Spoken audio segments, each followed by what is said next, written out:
Pat speaking to you. I'm so not to talk about myself type. It's a little rare as far as artist goes, but yeah, I'm Twan. Go by the name Twan G. I do music, songwriting, a little producing. Um, just try to do positive stuff within the community. Also, food drives. Um, we there. We there at almost every protest. She was speaking on Ferguson. I organized a lot of people to come from the east side. So I'm from the east side. Had a lot of people come from the east side to Ferguson. I mean, the entire first week that everything was going on with the tear gas and all of that stuff, man. It's just, I just try to do right, man. It's so easy to do wrong. So, what I'm saying? The kids need somebody to look up to. I'm not saying I'm the best role model, but, try to do some positive stuff. Yeah, Darren was a good friend to a lot of us. We all knew him, and we had our own special relationships with him. And yeah, I mean, it really is it's been a hard week. Even got me out of character and into my old mode for a minute. I had to snap out of it. And just think about what we're doing this for and what Darren was doing it for. But we are going to switch topics because we have some teary eyes in here, so we want to kind of shift the focus to something else. It's some ruckus going on in here. April turned it up in the studio, y'all. She don't know how to act. No home training. No, just but what was we talking about? I don't know. I just jumped in. No, we just we introduced Twan. Okay. We touched on the Darren and Okay. Ferguson. Yeah. I want Chanel to speak. I want to, you don't want to speak on it? No, it's too touchy for you. Yeah, I understand. I definitely understand. But like I said, next week we will get in depth. I'm pretty sure next week is gonna be a lot of teary eyes in here as well. So, and that's okay. We gotta get through this, and we gotta heal, and we showing up. Everybody showing their emotions. We got people that's upset, pissed, hurt, sad, mad, all that. So, I think that next week will be really good for us to really speak about some things. I mean, it could cause some healing too. You know what I'm saying? And some things are going to be going on in the city in honor of him. Actually, Sunday, we will be doing a cleanup at Castle Point Park. I got to get the address. I think it's on Baroness. Yeah, I got to get the official address, and I'll share it with you guys. But we will be doing it. He expressed before he passed that he wanted to do a cleanup in Castle Point, and he wanted. He contacted, Gully of Roar United, and we do our cleanups with them. St. Louis Pan African Movement, Huey P. Newton Gun Club, Roar. We usually do cleanups on Sunday mornings.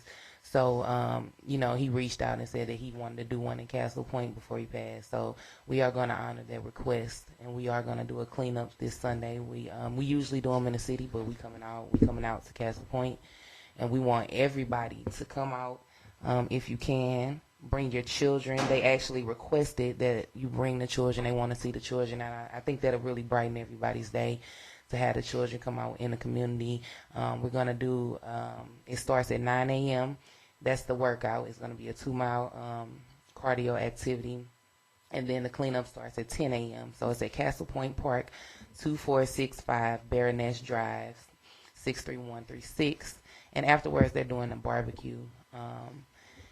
So if you can bring something out, please do. It's a potluck barbecue, so we are trying to contribute and bring something out. So just come out if you can. We're just going to honor him, have some love in the air, some good energy, love on each other, support each other, and uplift each other. So that's going on Sunday. I'll get that information again before we get off the air so you guys can know. I've also shared it on my page. And just come out and share it and tell whoever you can. So we are going to get into the conversation here.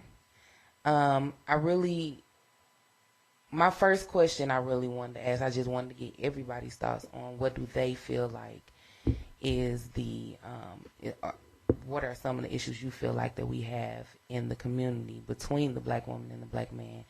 I just want to get everybody's thoughts on that first before I jump into any questions that I may have and any of the things that, I've seen and I want to get you all's input on. So I want to give everybody a chance to speak on that for a moment. I mean, that's a loaded question. It is. And you don't have to go, in depth and give every, but I just want to give a generalization of what you feel like we are, we're. Go ahead. Is that what you said? Huh? Twan, you gonna kick it off, y'all? Well, since I was put on the spot. Oh. For me, and what I see in talking with my girlfriends and my guy friends, I think a lot of it is lack of communication. Lack of an understanding of what each other needs and not so much, I say needs and not wants, because sometimes we can want things that we really don't need, but just our basic needs of what we need from the black man and what the black man needs and not always desires from the black woman. Those are my pressing concerns and things that I see are of being big issues. I completely concur with that. But one thing I see is competition. I've never seen it before, and I mean, we're all pretty young in the studio. I'm 28 years old, but in my 28 years, I've never seen so much competition between women and men before. Who's gonna look better? Who's gonna drive the best car? Who's gonna have the best job? Normally, that was like men. We competed against with our cars and stuff like that. Who had the biggest rims and stuff like that? I know I did, but I see it between, men and women, people in relationships and stuff like that. So I think that's a huge issue that we have in our community is competition with your spouse or with your, the person that you're involved with. It needs to stop. It's ridiculous. I'm sick of it.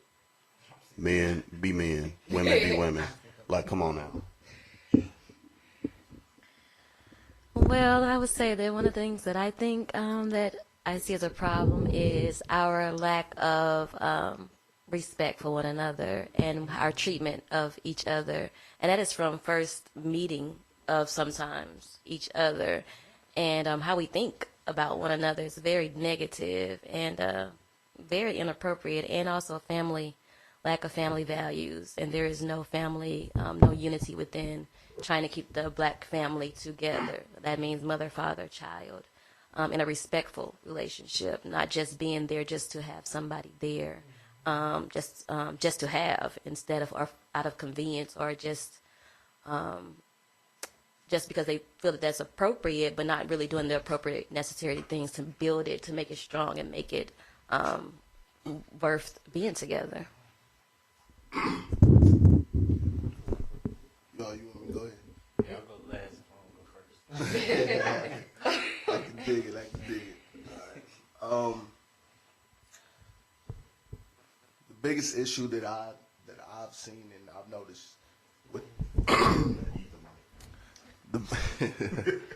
the biggest issue that I've noticed is I would say the division, and to a point to where that black men don't feel as if they need black women.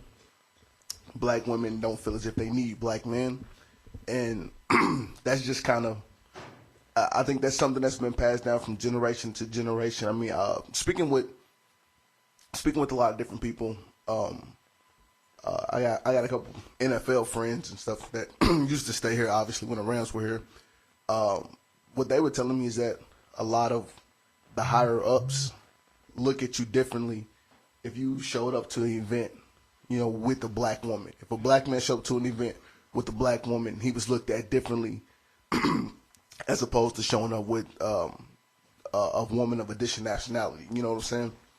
And it's like through generations, it's been passed on with the thought that, black women are taught to be independent. whereas white women are more so taught how to keep their man. Black women are taught to how to be without a man. You know what I'm saying? And like my father was around. Like my father was around, but I was raised by my mother. You know, I mean, if I needed discipline, I mean, she sent me down there. You know, and I mean, my pops is 6'7", about 380 pounds. You know, that's an intimidating figure as a kid. So, but there's a lot of homes, a lot of women feel like they don't need to depend on a man. You know, and men are felt. I mean, through music and entertainment industry, videos, movies, TV shows. All you see less black love promoted, and more, you know, black men get him a white woman, Cuban, Puerto Rican, whatever, you know. And I feel like through all these years of that continuously being instilled in our brains, you know, I think there's a lack of appreciation for the black woman, and there's a lack of appreciation for the black man.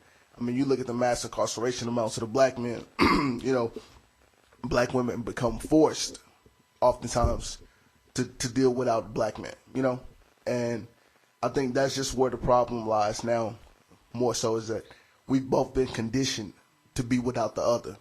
I'm about to start shouting y'all. I can agree with some of that. Yeah, I definitely am. Well, this Kevin, and basically, like I was talking with Lakeitha, I'm saying that right? Okay, Lakeitha. I was just saying, as far as expectations, I feel like until you get to know somebody, you're doing yourself a disservice if you have expectations on that person. You setting yourself up for failure. And personally, I've run into a lot of females who have an outline for their life. They want to get married by 30. They want to have kids by 30. They want to do all this stuff without taking into account the individuals that they're dealing with. And I feel like if we, you know, take time to get to know each other and give that some time, you know what I'm saying, as opposed to expecting things from people that we don't even know, then it'll, you know, give you a lot of insight into who you're dealing with and cut out some of those assumptions. Like right now, I'm dealing with somebody, and I get a lot of, I would say, kind of back talk or argument about things that should just be like a thank you. You know what I'm saying? Like, oh, you look nice today. Like, yeah, whatever. You talk a good one. Like, what are you talking about? Like, I'm just complimenting you. You know what I'm saying? And you, for some reason, can't accept that because you expecting something different. Like, It's a lack of security, though. the last person you dealt with and the person before that could have been anything. But you don't know me, so you have to give me a chance. And I see it as that. Like, if you have expectations about somebody before you meet them, then you're gonna have a lot of, you know what I'm saying, a lot of issues there. Disappointment. I That's feel what like you're gonna have. I feel like Yeah. that's the main thing that I notice. I think if you can just take that time to get to know everybody, respect them, you know what I'm saying? Like what Keith was saying also, like, you know, respect is a big thing. Respect them first and foremost and get to know them. If they don't deserve your respect, then respect yourself and move on. But, you know, get to know them. Yeah, I agree. I think all you all made very, very good points and brought up some very good things. Yeah, definitely. I want to start with what Lakeitha said about the respect from the jump. Because I read an article and I shared it. I know some of you all probably saw it about the girl. She just recently was shot in the eye because she told a guy came up to her and just started grinding on her, and she was like, "Get off me!" and he shot her in the eye. And this is a black woman and a black man. So respect. I really want to speak on why that lack of respect is there, and I know Twine. Is this your name? Okay, I'm sorry, but I know Twine. I'm bad with names. Sorry. I know he spoke on some of the things, which is, of course, you know, media, how it's being heavily pushed in the media to not honor or respect the black woman. Is, you know, they're not beautiful. They're not, you know, a standard. They are, you know, it's usually women of other ethnicities that are being praised in videos, that are love interests,